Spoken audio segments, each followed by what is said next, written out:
Hello everyone, कैसे हो आप सब। आई होप सभी अच्छे होंगे और आप सभी का रिवीजन भी अच्छी तरह चल रहा होगा। तो देखिए, लास्ट वीडियो में हमने एक्सरसाइज 10.2 को कंप्लीट कर लिया था। तो आज हम एक्सरसाइज 10.3 को स्टार्ट करेंगे। ठीक है, तो देखिए इसमें क्या दिया है। Reduce the flowing equation into slope intercept form and find their slope and the y-intercept। ठीक है, यानी कि हमें स्लोप इंटरसेप्ट यानी कि c और मुझे m की वैल्यू फाइंड आउट करनी है। देखो कैसे, फर्स्ट पार्ट में मेरा दिया हुआ है x plus 7y is equal to 0। ठीक है, अब आपको पता है क्या होती है स्लोप ऑफ इंटरसेप्ट की form, y is equal to mx plus c। इसमें से y की वैल्यू निकालनी है तो इस x को दूसरी साइड लेके जाओ। देखो 7y is equal to minus x plus 0। y की वैल्यू फाइंड आउट करो तो -1/7x प्लस 0 है ना। अब इसको किसके साथ कंपेयर करेंगे, mx प्लस c के साथ। ठीक है, तो देखो m क्या होता है मेरा स्लोप, तो यहाँ m की वैल्यू कितनी आई मेरी 1/7 और c की वैल्यू 0। ठीक है, ऐसे फाइंड आउट करना था। अभी सेकंड देखो, सेकंड में दिया है 6x plus 3y minus 5 equal to 0। 3y को एक साइड लिखो, बाकी को दूसरी साइड लेके जाओ। तो क्या हुआ -6x प्लस 5। अब y की वैल्यू निकालो, 3 को उस साइड लेके जाओ तो -6/3x प्लस 5/3। तो y is equal to mx plus c के साथ इसको कंपेयर करो। तो m की वैल्यू क्या है मेरे पास -6/3। काट दो इसको 2, यानी कि -2 आया। यहाँ काटना है आपको तो यहाँ भी काट सकते हो। ठीक है, और c की वैल्यू 5/3। c यानी कि इंटरसेप्ट। ठीक है, और m स्लोप। ऐसे फाइंड आउट करना था आप सभी को। क्लियर हुआ। अभी थर्ड देखिए, थर्ड में दिया y इज इक्वल टू 0। तो y is equal to 0x plus में 0। तो y is equal to mx plus c के साथ कंपेयर, m की वैल्यू 0 एंड c की वैल्यू 0, यानी कि ये है अपना y इंटरसेप्ट और ये स्लोप। ठीक है, ऐसे आपको फाइंड आउट करना था। समझ आया सभी को। अभी सेकंड क्वेश्चन पर चलते हैं।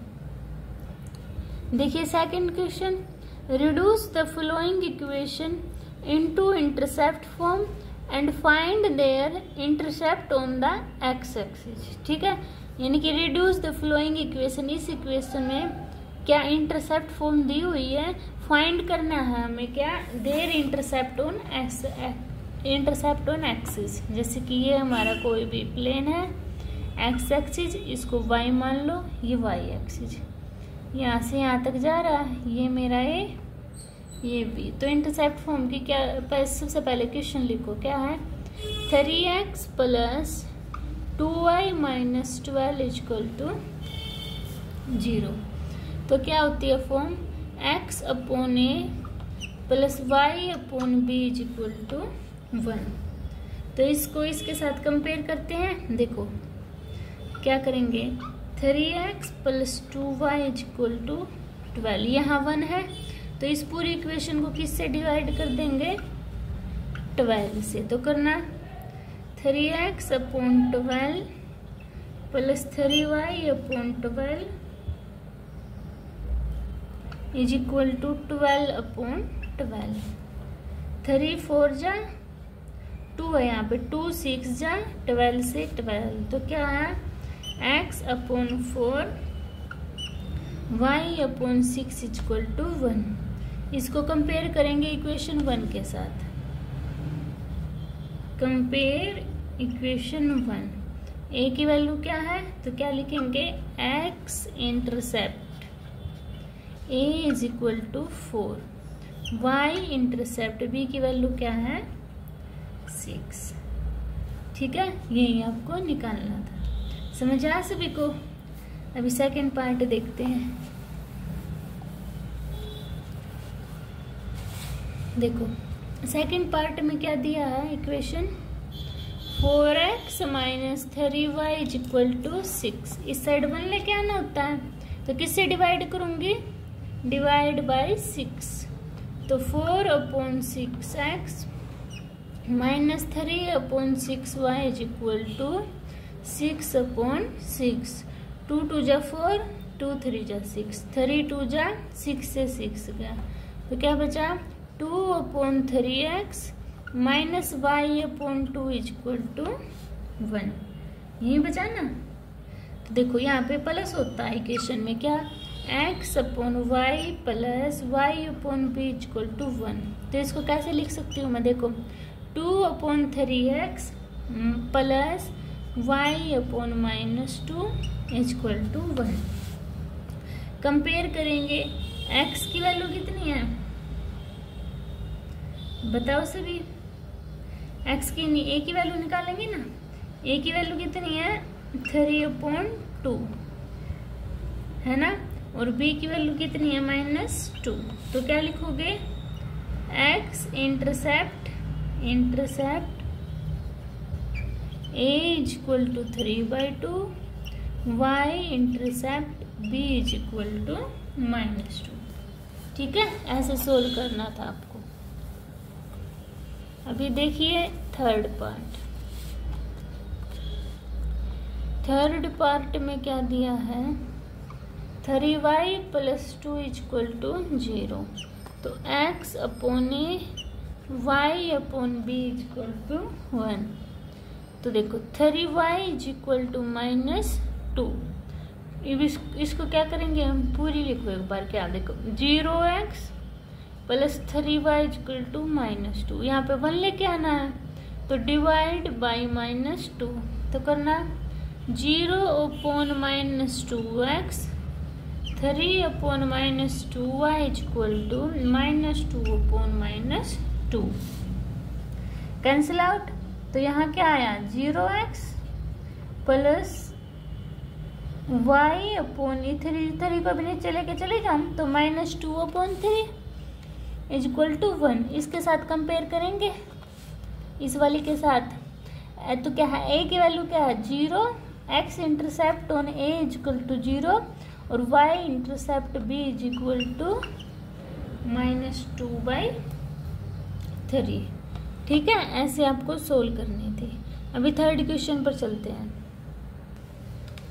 थर्ड देखिए, reduce the following equation into normal form, find their perpendicular distance from the origin and angle between perpendicular and the positive x-axis। ठीक है, देखो अगर आपके पास से हमें नॉर्मल फॉर्म फाइंड आउट करनी, ठीक है, फाइंड आउट करनी है perpendicular distance from the origin and angle between perpendicular to the position axis, positive x axis. देखो फर्स्ट क्वेश्चन क्या दिया है, x minus √3y plus 8 is equal to 0।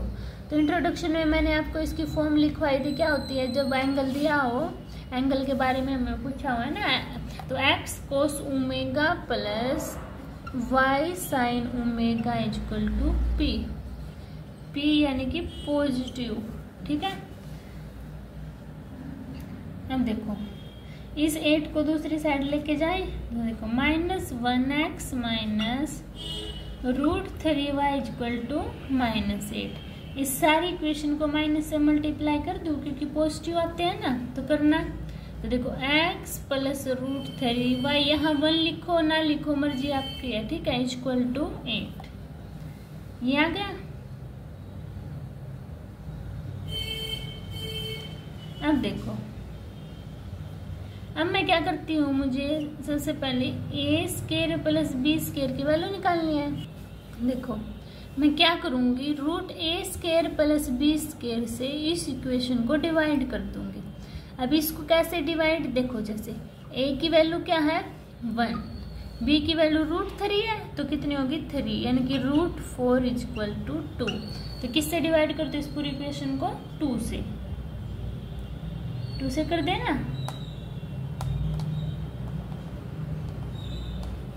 ये x है, इसकी पूरे की ये माइनस होगा ना, यहाँ पे तो पॉजिटिव था है ना, तो करना है इसकी, देखो -1/2x प्लस √3/2y 8/4। अब देखो यहाँ पे क्या आता है मेरा cos, यानी कि -1/2 cos 60, डायरेक्ट लिख दो cos 60x plus √3/2 sin 60y = 4। cos क्या है मेरा पॉजिटिव, साइन क्या है मेरा नेगेटिव। अब देखो यहाँ गए ना, तो एंगल बनाओ, ये हो गया हमारा। यहाँ पे क्या होते हैं सभी के सभी ऑल पॉजिटिव। यहाँ हमें देखना क्या है कि कोस वहां पर क्या होना चाहिए, कोस तो मेरा नेगेटिव है ना, कोस नेगेटिव होना चाहिए, साइन पॉजिटिव। तो देखो ये सेकंड क्वाड्रेंट में मेरा साइन और कोसिकेंट पॉजिटिव होता है, बाकी सभी नेगेटिव। तो मेरा सेकंड क्वाड्रेंट पे एंगल बनेगा ना, तो यहाँ पे कहाँ तक होता है 90 to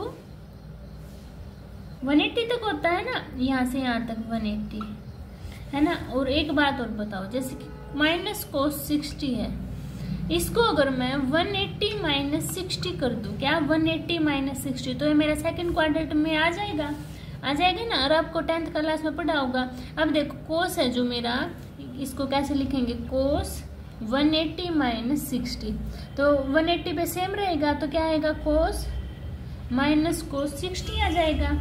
ऐसे ही मेरा साइन होगा, साइन क्या होगा 180 - 60, तो क्या होगा 180 पे सेम, तो क्या आएगा साइन 60, क्योंकि यहाँ पे पॉजिटिव होगा ना मेरा 60 पे। तो इसको पुट करो, तो देखो cos 180 - 60x plus sign 180 - 60y = 4। ठीक है, अभी इसको सोल्व करेंगे तो क्या आएगा, cos 120x plus sign 120y = 4। अब p की वैल्यू क्या है मेरे पास, उस इक्वेशन के कंपेयर करेंगे 4, और एंगल क्या है मेरे ओमेगा 120। यही क्या था मुझे फाइंड आउट करना था। समझ आया सभी को। अभी नेक्स्ट करेंगे और क्लियर होगा। ठीक है, देखो क्या दिया हुआ है सेकंड क्वेश्चन में, y - 2 = 0, तो y = 2, तो क्या हुआ 0x + 1y = 2। इक्वेशन क्या होती है, x cos omega plus y sin omega = p, यही होती है ना। अब देखो cos 0 किस पे होता है 90 पे, यानी कि cos 90x, और sin 1 किस पे होता है 90 पे, तो sin 90y = 2। हमें सेम एंगल लेके आने होते हैं ना, बस यहाँ पे तो आ गए। एंगल कितना बना मेरा 90 डिग्री, यानी कि ओमेगा, और p की वैल्यू 2 बन गई मेरी, है ना। तो ये बस ऐसे ही मुझे सोल्व करना था, ये तो यहीं पे हो जाएगा। ठीक है, अभी थर्ड देखो, थर्ड में क्या दिया है, x - y = 4, तो क्या है 1x - 1y = 4 है, तो क्या करेंगे x cos omega plus y sin omega = p, है ना। तो x की वैल्यू क्या दी हुई है, यानी कि cos ओमेगा की वैल्यू क्या है मेरे पास 1, और साइन ओमेगा की वैल्यू -1। तो इस इक्वेशन को किसको, x - y = 4 को डिवाइड कर देंगे किससे, √a² प्लस b², तो 1 + 1 = √2। अभी इस डिवाइड कर दे तो क्या आएगा 1/√2x minus 1/2√y is equal to 4/√2। cos 1/√2 क्या होता है cos π/4 x माइनस और sine π/4 y is equal to 4/√2। अब देखो इसमें यहाँ पे 2π 360 डिग्री है ना, क्या करना है मुझे। अब देखो यहाँ पे क्या है पाई 2π होता है ना। अभी क्या है cos π/4 है, यानी कि cos में पॉजिटिव किस क्वाड्रेंट में मिलेगा, फोर्थ क्वाड्रेंट में, और यहाँ पे साइन नेगेटिव होता है। तो क्या करेंगे हम, किस में से माइनस कर देंगे, cos 2π में से π/4 माइनस कर देंगे तो फोर्थ क्वाड्रेंट में आ जाएगा ना। तो देखो 2π माइनस π/4 प्लस साइन को करेंगे तो 2π minus π/4 y is equal to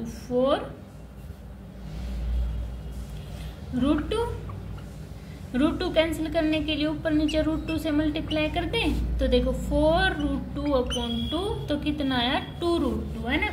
तो इसको क्या लिख सकती हूँ 4 2 जा 8 और -1 7π/4 साइन को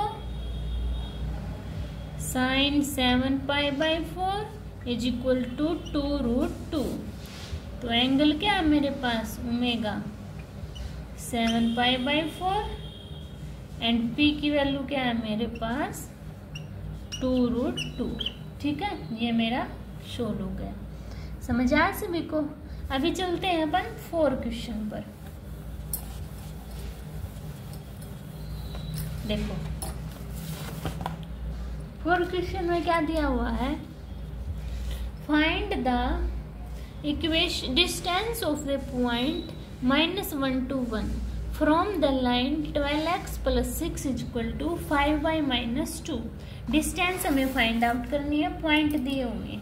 तो देखो इक्वेशन क्या दी हुई है, सबसे पहले मेरी 12x + 6 is equal to 5y - 2। ठीक है, और देखो तो इसको सोल्व करें पहले 12 से अंदर मल्टीप्लाई 5 से की तो 12x + 72 is equal to 5y - 10। एक साइड लेके आना तो 12x - 5y + 82 is equal to 0 हो जाएगा।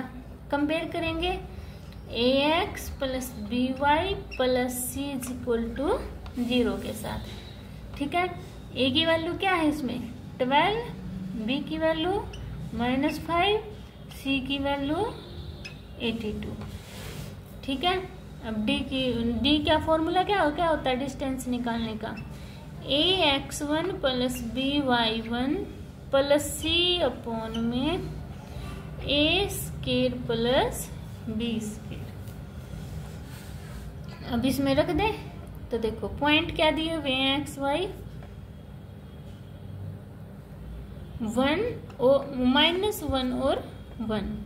ठीक है, तो पुट करो, देखो 12 और पॉइंट क्या -1 प्लस b क्या -5, y क्या 1, c क्या है 82 अब अपॉन में a², 12 का स्केयर 5² 25 यानी कि 144 + 25। सोल्व करना, देखो -12 -5 + 82 अपॉन में 169। तो इसको सोल्व करना तो क्या आया 65/13 आया, 3 5 जा 65। तो डी की वैल्यू क्या आई आपके पास 5।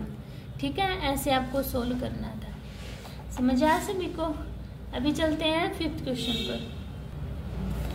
देखो 5th क्वेश्चन में क्या दिया हुआ है, find the point on the x axis. Axis के हमें पॉइंट फाइंड आउट करने हैं whose distance from the line x/3 + y/4 = 1 are in 4 unit.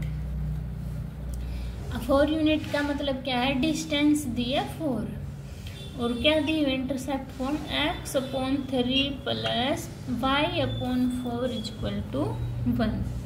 तो इसको सोल्व करेंगे, इक्वेशन बनाए, एलसीएम ले लिया मैंने 12, तो कितना आया 4x plus 3y equal to 1। 12 को इस साइड लेके आए तो क्या बनी 4x plus 3y plus 12 minus 12 equal to 0, है ना। 12 इस साइड लेके आई मैं। कंपेयर करेंगे ax plus by plus c equal to 0। a की वैल्यू 4, b की वैल्यू 3, c की वैल्यू -12। ठीक है, क्या दी हुई है, x एक्सिस दी हुई है, तो पॉइंट क्या बनेंगे x एंड 0। डिस्टेंस का क्या फॉर्मूला है, ax1 plus by1 plus c/a² plus b का स्केयर। पुट करो, d की वैल्यू क्या है 5, a यानी कि 4x, b 0 है तो ये 0 आ जाएगा, और c -12 अपॉन a का स्केयर 16, b का स्केयर 9। ठीक है, तो 5 इक्वल टू 4x -12 अपॉन 5, यही आया ना। डिस्टेंस 4 दी हुई है ना, मैं 5 लिख रही हूँ, सॉरी। तो देखो अब इसको ओपन कर दो, ओपन करेंगे तो मॉडुलस ये हट जाएगा, क्रॉस मल्टीप्लीकेशन, तो 4 5 जा 20 इक्वल टू 4x -12। तो 12 को इस साइड लेके आओ, 20 प्लस 12 इक्वल टू 4x। 20 में 12 ऐड करना 32 is equal to x 4x। तो x की वैल्यू कितनी आई 8 आ गई ना। इतनी बात समझ में आई। अभी देखो आपके पास मॉडुलस का साइन था तो माइनस भी तो दे सकता है, माइनस मतलब 4x -12 इक्वल टू -20 दे सकता है ना। तो -12 को इस साइड लेके जाओ, -20 प्लस 12 इक्वल टू -8, यानी कि 4x इक्वल टू -8। x की वैल्यू कितनी आ गई -2। ठीक है, आप इसको ऐसे सोल्व कर सकते हैं। तो पॉइंट क्या है मेरे, x एक्सिस के 8 और 0 एंड -2 एंड 0। ठीक है, ऐसे आपको ये फाइंड आउट करना था। समझ गए सभी। अभी चलते हैं 6 पर। देखिए 6 question, find the distance between parallel line, यानी कि 2 इक्वेशन दी हुई है, हमें उनकी डिस्टेंस फाइंड आउट करनी है पैरेलल लाइन की। ठीक है, इसका फॉर्मूला मैंने आपको इंट्रोडक्शन में लिखवाया था। अगर आपने अभी तक मेरी इंट्रोडक्शन वीडियो नहीं देखी है इस चैप्टर की तो जाकर देख लीजिए। ठीक है, उससे आपको फॉर्मूले लर्न हो जाएंगे, जिससे आपके ये क्वेश्चन इजीली सोल्व हो जाएंगे। ठीक है, अब इस देखिए क्या इक्वेशन दी हुई है, 15x plus 8y -34 equal to 0। इसको ax plus by plus c1 equal to 0 मान लो। ठीक है, सेकेंड इक्वेशन दी हुई है 15x plus 8y plus 31 equal to 0।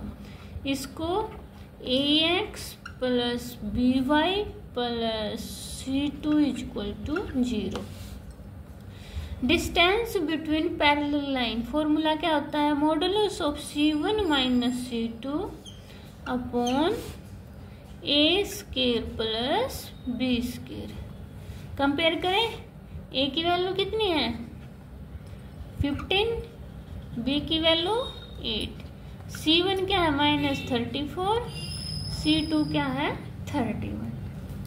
तो पुट करो, देखो 34 - 31 ऊपर है ना मॉडुलस, अपॉन में a² यानी कि 15 का स्केयर 225, 8 का स्केयर 64।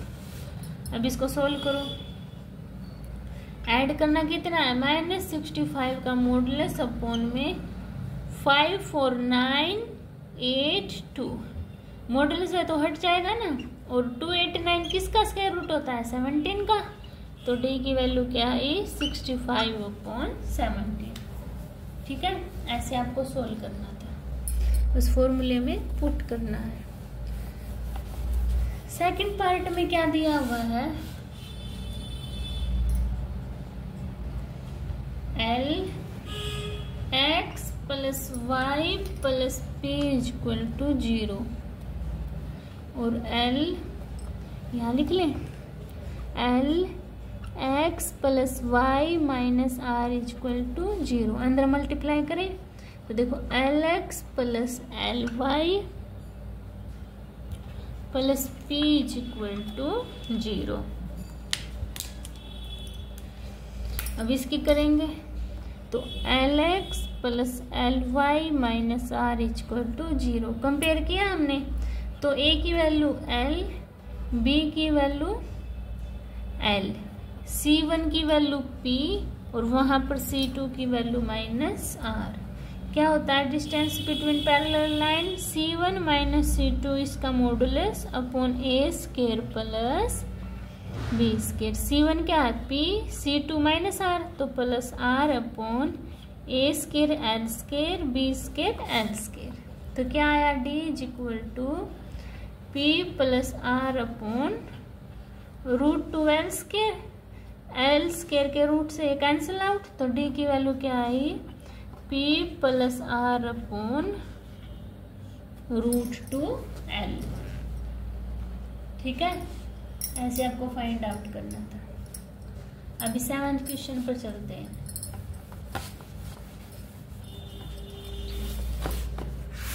देखो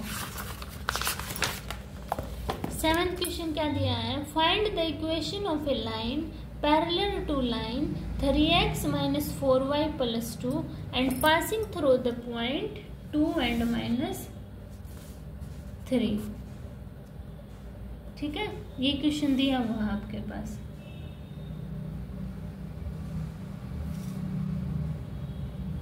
तो देखो कैसे करेंगे। 7th question, find equation of a parallel to the line क्या दी हुई है? 3x minus 4y plus 2 equal to 0 and passing through the point -2 and 3। ठीक है, ये दी हुई है आपके पास इक्वेशन। तो इसमें से हम कैसे निकालेंगे? देखो इसके दो तीन तरीके हैं। ठीक है, कैसे करते हैं हम? सबसे पहले इसमें से y की वैल्यू फाइंड आउट करेंगे। देखो तो -4y is equal to -3x minus 2। -4 को उस साइड लेके जाएंगे तो y is equal to 3/4x plus 2/4, यानी कि कट गया तो क्या बचा? y is equal to 3/4x plus 1/2, है ना। इसको किसके साथ? y is equal to mx plus b के साथ कंपेयर किया तो m की वैल्यू क्या है मेरे पास? 3/4। और क्या होता है फॉर्मूला? और पॉइंट दिए हुए हैं मेरे पास -2 and 3, तो फॉर्मूला क्या आता है? y minus y not is equal to m x minus x not. ये y x not y not है तो y minus 3 is equal to m3/4 और x -2 है तो +2। इसको साइड जाके मल्टीप्लाई तो 4y minus 12 is equal to 3x plus 6। इस सारे को इस साइड लेके आना तो देखो 3x minus 4y plus 6 plus 12 is equal to 0। तो क्या इक्वेशन आई? 3x minus 4y plus 18 is equal to 0। ठीक है, तो आपके पास ये इक्वेशन बन जाएगी। समझ आया सभी को? ठीक है, तो आज हम क्वेश्चन नंबर 7 तक ही कंप्लीट करेंगे। अगर आपको किसी भी क्वेश्चन में डाउट होता है तो आप कमेंट सेक्शन में बता सकते हो, मैं आपके डाउट क्लियर कर दूंगी। और आपको मेरी वीडियो पसंद आती है तो प्लीज़ चैनल को सब्सक्राइब कीजिए, वीडियो को शेयर कीजिए, लाइक कीजिए। मिलते हैं नेक्स्ट वीडियो में, तब तक के लिए बाय बाय।